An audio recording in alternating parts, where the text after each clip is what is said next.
All right, we're back with a nice review lesson on what a linear equation is, what it looks like when you graph it, but also how we can write linear equations with certain clues. So again, this is, review from a few years ago, but like I said, it's been a few years. So let's go ahead and review this. A linear equation is any line that could be written in the form y equals mx plus b. Now, sometimes we found out that there were special cases like x equals a constant or y equals a constant, but that form is called slope-intercept form. You know it, you love it, very easy for graphing. And then we were reintroduced to something that we haven't had a lot of work with, practice with, which is standard form. So ax plus by equals c. That is called standard form. We learned on the previous lesson that standard form isn't super great, but it does allow you to calculate the x and y intercepts pretty quickly. So it's not the end of the world. What we're going to do here is we're going to look at all these examples and figure out which one is not linear or which ones are not linear and then cross them off. So you might need to do a little rearranging, but I think this one's good because that's definitely slope-intercept form. This one is standard form. Good, good. If I think about this one, if I tried to isolate the y, I would end up dividing by x. 6 over x is not a linear equation. We're going to remember later on that that's a rational equation. Gone. X equals 6. It is a special case, but it is linear. Y equals -5, same thing. 2x squared minus 4. That, my friends, is a quadratic, not linear. Square root graphs, no, they look like that, not a line. This one would take a little rearranging if you wanted to do anything with it, but it is linear. It's in a very special form. And then absolute value equations, when I go graph them, remember they look like V's. So no, not linear. So remembering slope is the change in y over the change in x. Y2 minus y1 over x2 minus x1. You could reverse that ratio and do the opposite order. Just make sure you keep the same order. We totally covered slope before. It says x1 cannot equal x2, meaning that if you end up with like 3 minus 3 down in the denominator, that produces a divide by 0, which we know is like a no-go in math. That is an undefined slope, so it would be a vertical line. We'll talk more about that later. So, several examples of slope. Yeah. Delta means change in which operation. That means subtraction. So just FYI whenever we use that. So most basic one would be change in y over change in x. You probably remembered rise over run. Y2 minus y1 over x2 minus x1. Or you could flip that, y1 minus y2 over x1 minus x2. All total great ways to think about slope. So 3 forms of linear equations that we're going to be using. Slope-intercept form. They have their benefits. This one's really easy to graph. Slope-intercept done. Point-slope form is a really neat form if you are trying to write an equation because math, gotta love it. Hey Bob, what do you want to call this? I don't know. We use a point and a slope. Point-slope form? Yeah. So when you have point-slope form, that's because you are given a point and you can calculate, or you're given a slope, and then you plunk some stuff into a formula. Standard form, general form, horrible for really everything, except for finding the intercepts. That's the only thing it's good for. But for some reason, upper level, college level math, I love standard form. So we have to be able to rearrange it into standard form. Notice the x and the y term are on the left side, the constants on the right. A has to be positive, whatever. A, B, and C cannot be fractions or decimals. So if they are fractions or decimals, we got to do a little LCM work to get rid of those fractions. And then sometimes they write it where they bring everything to the left-hand side. I don't know. Just be flexible in math. That's all I can tell you. So some examples of slope-intercept form. If we were in class, I'd make you guys shout some things out, but 3x minus 2, great. Point-slope form. The thing about point-slope form is that parts of it stay as variables. So for instance, these x and this y stay as variables. So like y minus 3 equals 1/2 as a slope, x minus 2. I made that up. Didn't come from anywhere. And then standard form. 5x plus 2y equals 7. There. Great example of a standard form line. Now, what do I want to do with those lines? Whatever the person wants me to do in the directions of the book. That's what. So the first thing we're going to be doing here is we're going to be taking off a given formula and we're going to write them in the other version. that makes any sense. I don't know. All right, so example A here. I'm giving you an equation that is in slope-intercept form. Don't worry about trying to convert this back to point-slope form. We don't do that, so don't worry about that. But now they're like, oh, never mind, I want it in standard form. So remember, standard form, every variable has to be on the left-hand side, and then we can't have decimals. So the first thing I'm going to do is I'm going to multiply everything here by a 2, so that'll get rid of any sort of decimal that I'm working with. So I'm going to use this space for work. Now I have 2y equals negative 8x plus 7. If the 3.5 bothered you, you could just call it 7 over 2, but then when you multiply by a 2, you get a 7. And then my last step here is I would add this 8x over here. So standard form, positive 8x plus 2y equals 7. So no fractions, no decimals. The x coefficient is positive. X and y are on the left side. And then my constant's on the right side. All right, so this next one is given to you in point slope form, and they want you to do two things: manipulate it so that it goes back to slope intercept form, and then goes standard form. All right. I don't think it matters which one we do first, but I do know for sure I'm going to have to distribute this too. So I'm going to use this space here as a little bit of work. Y minus 6 equals 2x plus 6. Now don't think these 6's cancel because they do not. We're going to add the 6 over. And for slope-intercept form, we get y equals 2x plus 12. Now, I do need to do a little bit of manipulation here to get it in standard form because remember, we need this a value to stay positive. So he's actually going to stay where he's at because he's already positive. But I'm going to subtract the y value over. I'm also going to subtract the 12 over so they're going to switch sides, essentially. So I end up with, order doesn't matter so much. You could write the negative 12 first and then the 2x minus y. If you had a teacher who was really bothered by that, you just turn it around. 2x minus y equals negative 12. I hope I'm never old and grumpy enough to be bothered by something in the reversed equation form, but who knows? All right, this one is given to you in standard form. Don't bother going back to point slope form. We don't ever do that. But we do need to rearrange this back into slope intercept form because, I guess they want me to. Another a way of saying that is to say isolate y. So I'm going to, I guess I'll just subtract the 4x over. Not afraid of a negative. So watch that negative though. We do have a negative 6 in front of the y equals, I'm going to reverse the order though, negative 4x plus 7. And then when I divide everybody here by negative 6, I end up with y equals, now watch here guys, because negative 4 over negative 6 reduces to a positive 2/3 x. And then 7 over negative 6 is nothing pretty, so just call it negative 7 over 6. All right, looking good. So you guys are really good at algebraic manipulation, but if you're anything like me, you're also really good at messing it up. So if this was a test, a summative, I would just go really slowly, and the best way to avoid silly mistakes and tiny mistakes is to just go a little slower than maybe you would on a homework worksheet or a practice worksheet. All right, graphing, remember, graphing in slope-intercept form, easy peasy lemon squeezy.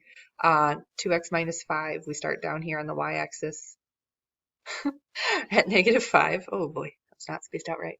And then your slope is a ratio of rise over run, so positive 2 over positive 1. Positive. So we travel up 2, right 1. And if you don't know me that well yet, you know that my graphs are not great, and sorry. The slope is 2 or 2 over 1. The x-intercept is something they wanted me to find. Now, had I done a nice job of graphing, I probably could have found it visually. That is never the case. I never do a nice job of graphing well. But I do know that for an x-intercept, that is when the y value is a 0. So if I go back to the original equation, and instead of saying y equals, I say 0 equals 2x minus 5, and I go ahead and solve that, I can algebraically find the x-intercept pretty easily. It wasn't in standard form, so that's kind of upsetting, but 5 divided by 2 is 2.5. You could also say 5 halves, that's fine. Gotta get the door. And then the y-intercept, that I could identify based on the original equation because it was in slope-intercept form, so remember it was at 0, negative 5. So one thing I noticed is slope-intercept form, really easy for me to graph, easy for me to find the slope and the y-intercept, thus the name slope-intercept. It was not very easy for me to find the x-intercept. So if that was my goal of, having to find an x-intercept, I would have fingers crossed that I wouldn't have slope-intercept form, maybe I would be fingers crossed for standard form. We'll see that in a second. All right, this next one is in point slope form. I should be able to figure out the slope pretty easily because, you know, that's in the formula, the 1/2 right here. If I want to graph it though, you can graph it a couple different ways. If you could figure out what the original point was that they plugged into the formula, you could use that as your starting point as opposed to your y-intercept. So remember x1, y1 is the starting point that they used for the formula. So this would have been a -2. Remember it's x minus 2 and then 1. But the reason we like slope-intercept form is because you always started on the y-intercept instead of some random point. So it really doesn't matter. So if you want to go through this and actually calculate like what the y-intercept was because you're going to get it in slope-intercept form, that's fine. We could do that off to the side here real quick.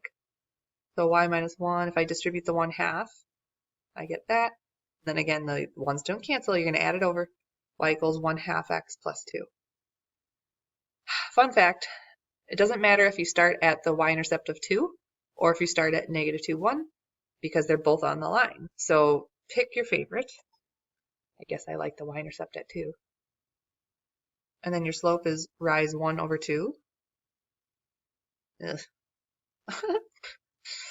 Ooh, that's yeesh. All right. You know, my graphs have a charm of their own, don't they?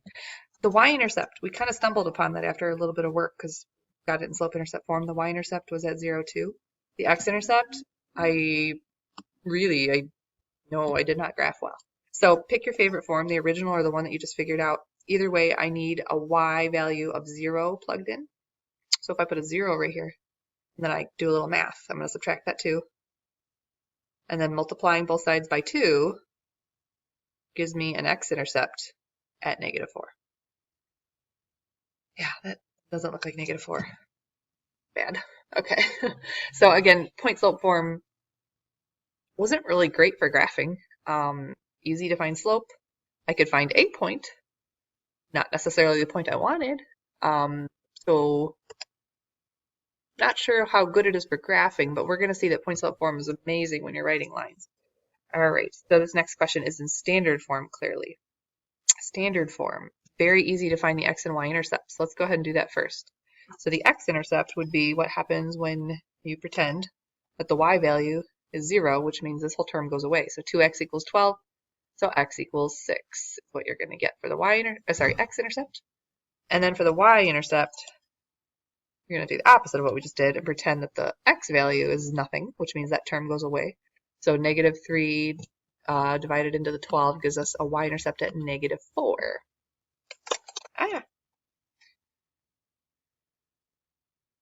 Now I'm going to use those two intercepts and actually graph using those two intercepts. Hello.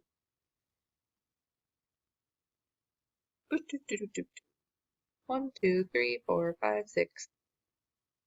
1, 2, 3, 4. And then, oh gosh, so bad. Slope. Slope is rate of change, rise over run. So we have a graph, and actually even my crappy one is good enough. It would rise 4 units and then run to the right 6 units. So that would be a slope of +4 over +6, which would reduce to 2/3. We could have also manipulated the equation and got it into slope-intercept form and then went, oh, slope of 2/3. Does not matter. All right. More fill in the blanks. I love these. A function is linear if it could be written in the form y equals mx plus b, or ax plus by equals c. So again, we're illustrating the difference between your lines can either be in slope-intercept form or standard form. They might not start off in that form, but you could manipulate them to that form. Point slope form, however, is interesting. It is y minus, I'm going to color code this a little bit, y1 equals m, sorry, m x minus x1. Notice the x1, y1 are done in the same color. That's because they're the same ordered pair. You just take the x component and the y component, place them in the appropriate spot. And then m is in a green color because that is slope that you're going to be substituting into that formula. The slope of non-vertical lines through these points can be calculated by this formula. We already knew that. We say that vertical lines have, so a vertical line like this has what we call undefined slope. And then, or no slope. Vertical lines will have equations like this. So that would be in the form x equals some number. Horizontal lines have zero slope and have equations that will look like this, y equals c. So horizontal line is always in the form y equals some constant, has zero slope because the rate of change is that it's going up nothing over so many units. So either way, 0 over anything is 0. Undefined produces the algebraic divide by 0. So we call that an undefined value. The undefined slope is that it rises many, many units, but it doesn't run over any units. So that's the problem. All right, so this is fun. We're going to have a horizontal line that goes through the point 2, -4, and we should be able to figure out the equation pretty quickly. So remember, horizontal lines are in the form y equals some number, and then you think to yourself like, well, what number do they equal? Well, look at the ordered pair. This is x and this is y.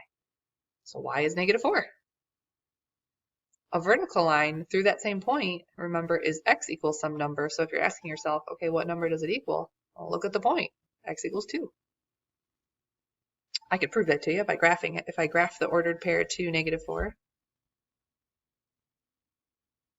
I'll go right there. And then should have color coded this better. If I graph the line y equals -4, that would be, hey, look at me, I got it, right there. And then if I graph the line x equals 2, whew, I'm on a roll, vertical line through that point x equals 2. So if you ever get in a jam and you're like thinking, oh, which one's x, which one's y, always go back to a graph. You guys are very visual creatures, you know. Some more than others. I always need a picture to kind of map out my thoughts. Very few people live in a formula world. You'd be a robot, essentially, if you couldn't connect the formula to the actual graph. All right, parallel and perpendicular lines. Remember that if two lines are blank, their slopes are equal, and that means two lines are parallel.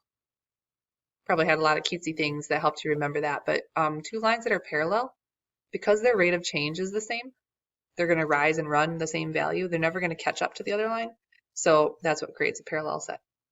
If two lines are perpendicular, however, their slopes are opposite and they are reciprocals. So opposite means opposite signs. Come on, pen. Ugh, the tablet's being fuzzy. All right, so a positive will change to a negative, and a reciprocal means that you're going to flip the fraction. Some cute teacher back in your history probably called it a refliprical. It's not what it's called. Don't go to college and say that. It's weird.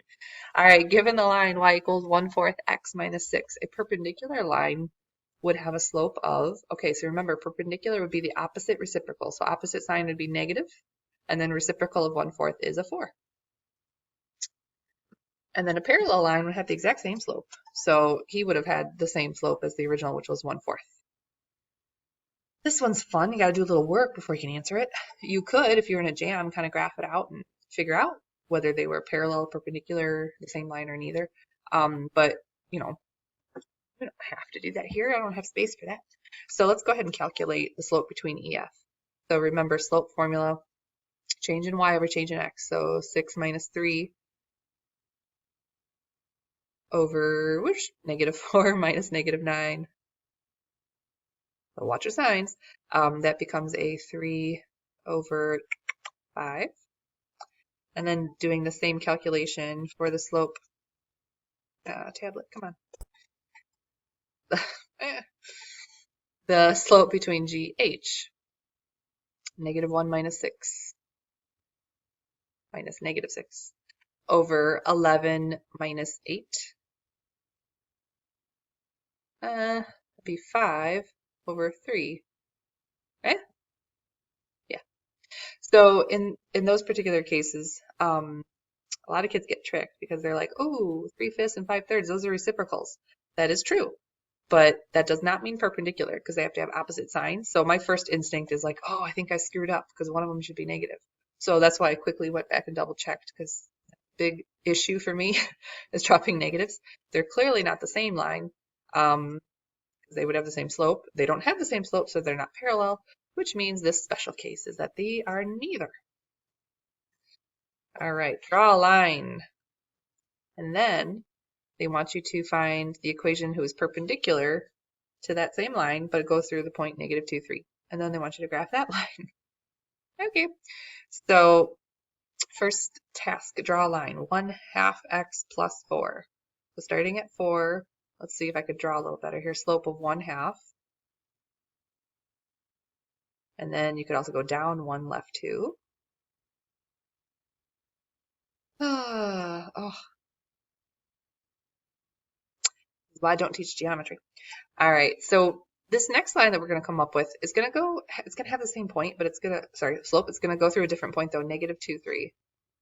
Look at that. Okay, interesting. It's going to be perpendicular though. Sorry, I said the wrong thing again. So it's not going to have the same slope, and it's going to be perpendicular to it. That is very interesting. We need to do a little bit of work though. All right, so I know this is the point. So there's my x1 and my y1. And I kind of know the slope because if I'm perpendicular to 1/2, that means my new perpendicular slope is the opposite reciprocal, which is -2. So graphing that line is not going to be difficult because I could just start at this point and then graph a slope of -2. And I actually could come up with the equation of the line right here because I could see the y-intercept. But my other option is, because I don't always graph really well, I might want to start with point slope form. So I knew the point and now I know the slope. So y minus the y coordinate, which was 3, equals my new slope of -2, and then x minus -2, which would be +2. Now it just said write an equation of a line. That would work. But if I wanted a different form, I would have to manipulate this a little bit. Let's see, if I distributed the -2, that's -4, but remember we're going to add the 3 over, so -1. Hey, look at that, I actually graphed really well, because I could see that the y-intercept was at -1 from my really excellent graph, and then I already knew the slope, so I could have come up with this equation pretty quickly. So keep your eyes open when you think about the task at hand, especially on a standardized test. Sometimes we get stuck in our rut because we're like, okay, my teacher told me I had to do this step, and then this step, and then this step. But if you see a shortcut, use it.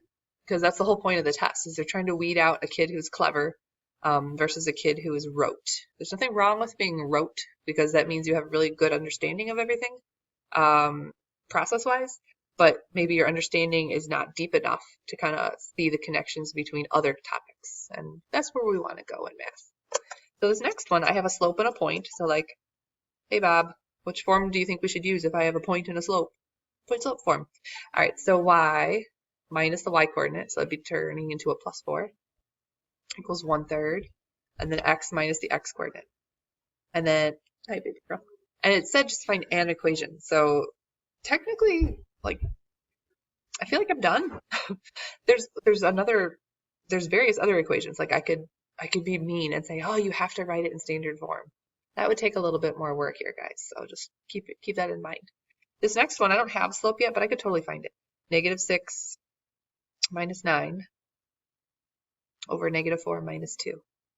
So that gives me a -15 over -6, which reduces to a positive 5 over 2.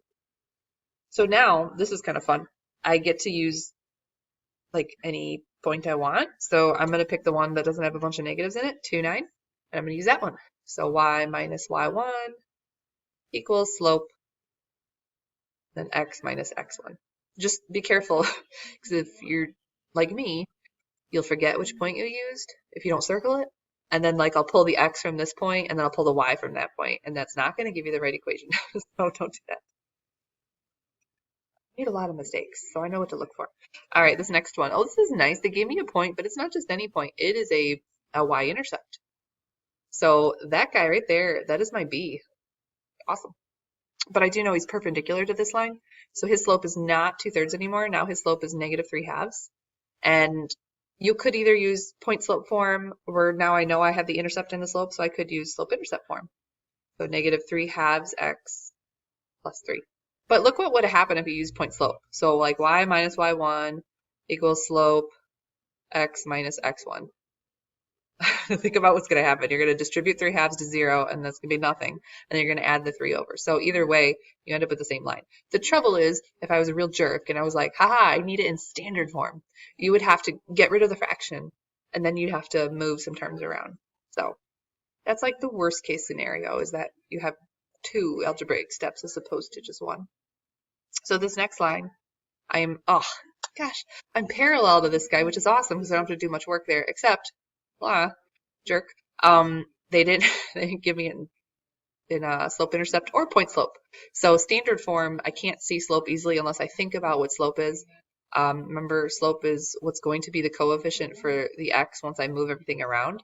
So what a lot of people do is they come up with shortcuts for like slope in standard form is this over this, and that's fine. What's going to happen here is you're going to have to move the a value over. So you have to take the opposite of your a value and then divide it by whatever the coefficient is for the b value. So if you want a formula for slope in standard form, you could use that.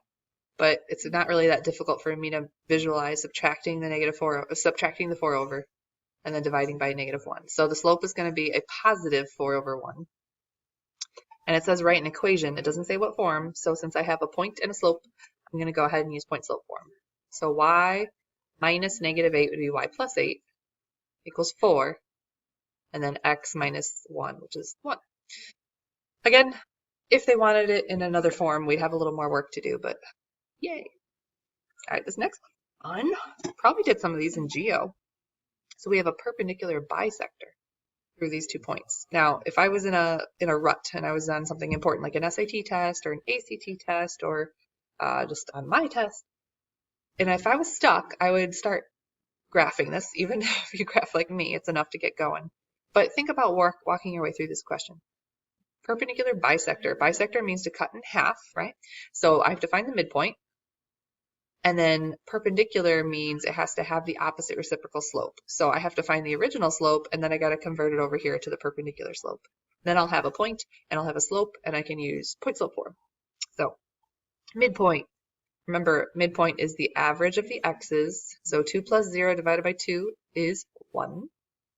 And then the average of the y's. So 6 plus -8 is -2 divided by 2, which is -1. We're going to need that point in a second. Now if I calculate slope of the original, -8 minus 6 over 0 minus 2. So like dyslexics of the world, these formulas like feel the same, so you have to be careful that you're using the appropriate formula. So the original slope is 7, right? Yeah. Perpendicular to that would be -1/7. So it just says an equation. So I don't care which kind you use. I'm going to use point slope. Y minus -1 is y plus 1. And then -1/7, x minus 1. Voila. All right. We don't want to talk about assignments. I probably changed the assignment anyway. So that's a nice review of how to write equations. I know it's been like 2+ years for some of you since you've had to actually write an equation of a line. So it might be worth it to do a little extra practice on this before we take a summative. Just hint, hint.